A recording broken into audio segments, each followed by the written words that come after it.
Hello, नमस्कार। उम्मीद है आप सब बढ़िया होंगे। आपका हमारे चैनल नेक्स्ट टॉपर में स्वागत है। आज की जो हमारी पहली क्लास है वो है हिंदी। हिंदी की व्याकरण, उसकी भाषा और लिपि, उसके बारे में हम जानकारी प्राप्त करेंगे। चलिए शुरू करते हैं आज की क्लास। फर्स्ट क्लास है, फर्स्ट टॉपिक है अपना लिपि। लिपि लिपि भाषा।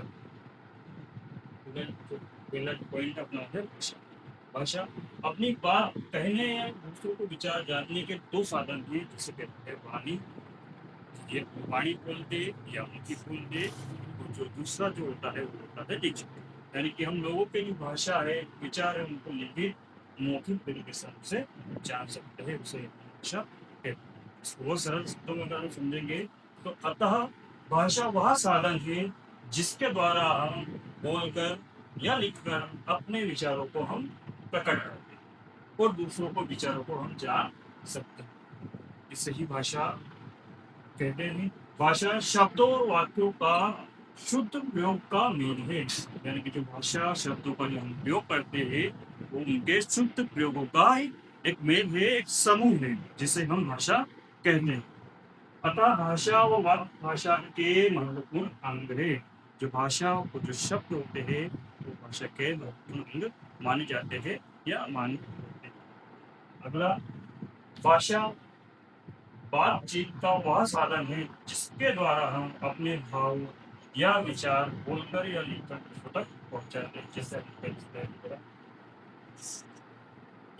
पढ़ा कि भाषा बातचीत का वह साधन है जिसके द्वारा हम किसी के विचारों को जान सकते हैं, अपने विचारों को प्रकट कर सकते हैं।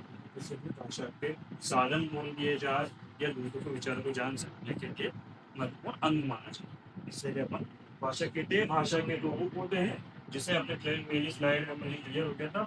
भाषा के दो रूप हैं, मौखिक और लिखित। अच्छे से पता है अपने को। मौखिक यानी कि जो शब्द हम बोलते हैं, जो चीजें हम बोलते हैं, उसे ही अपन मौखिक कहते हैं। और जो अपना अपन दूसरों को जो बोल कहते हैं, समझाते हैं, उसे मौखिक रूप में कहते हैं। और जैसे हम किताब पढ़ना, कुछ अखबार पढ़ना, जैसे कुछ पढ़ना होता है जिससे हम दूसरों के भाषा भाव विचारों को हम जान सकते हैं, उसे भाषा कहते हैं। अब भाषा का मूल रूप मौखिक है। यानी कि जो भाषा का जो बेसिक है वो क्या है, मूल है। यानी कि भाषा का जो चीज है वो नॉर्मली रूप से मूल रूप है, स्ट्रक्चर का मूल है। भाषा के लिखित रूप में अपने विचार प्रकट करते हैं। यानी कि जो भाषा का जो लिखित रूप है उसमें हम क्या करते हैं, हमारे विचार को प्रकट करते हैं। तो पढ़कर दूसरों को विचार को ग्रहण करते हैं।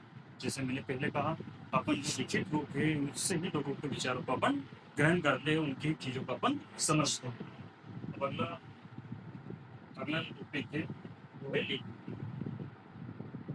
क्या है? लिपि सेकंड चैप्टर है, सेकंड टॉपिक है लिपि। लिपि भाषा में लिखित रूप का आधार लिपि होता है। यानी कि जो भाषा का जो लिखित रूप होता है, जैसे मान लो ये स्लाइड है, स्लाइड जो लिखा हुआ है उसे अपन क्या कहते हैं, लिपि। यानी लिखित रूप को अपन कहते हैं लिपि। भाषा में लिखित लिखने के ढंग को लिपि कहते हैं। यानी कि जिस प्रकार से अपन किसी शब्द को, वाक्य को या सेंटेंस को लिखते हैं, वो लिखने के ढंग को ही हम क्या कहते हैं, लिपि कहते हैं। जैसे हिंदी हो गया, इंग्लिश हो गया, उर्दू हो गया, ऐसी चीजें, इनकी जो भाषा जो लिपि होती है उसको ही अपन लिपि कहते हैं, लिखने के तरीके कहते हैं। इसमें अगला पॉइंट है, भारत की राष्ट्रीय भाषा हमारी मातृभाषा हिंदी है।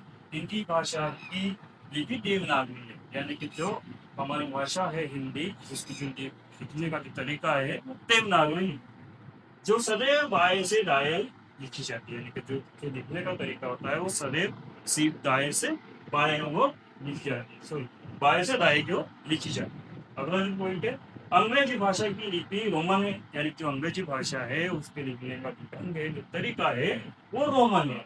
इसे भी बाएं से दाएं लिखा जाता है। यानी कि हिंदी की तरह ही इंग्लिश को भी बाएं से दाएं लिखा जाता है। अगला उर्दू भाषा।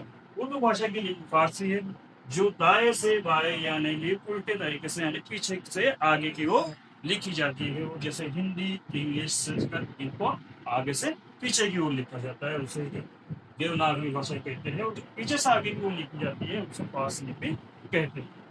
जैसे संस्कृत भाषा की लिपि देवनागरी, जैसा मैंने कहा, जो संस्कृत की जो भाषा की लिपि है देवनागरी लिपि। और एक महत्वपूर्ण नोट कि व्याकरण व्याकरण वह शास्त्र है जिसके द्वारा हमें भाषा के शुद्ध रूप तथा नियमों का ज्ञान होता है। यानी कि व्याकरण जो वह चीज है जिसके द्वारा हम वाक्यों शब्दों के नियमों को क्रम को अच्छे से समझ सकते हैं। तो आज की क्लास में इतना ही। अगर आप मेरे चैनल नए हैं तो चैनल सब्सक्राइब करके वीडियो को लाइक कर दीजिएगा। मिलते हैं।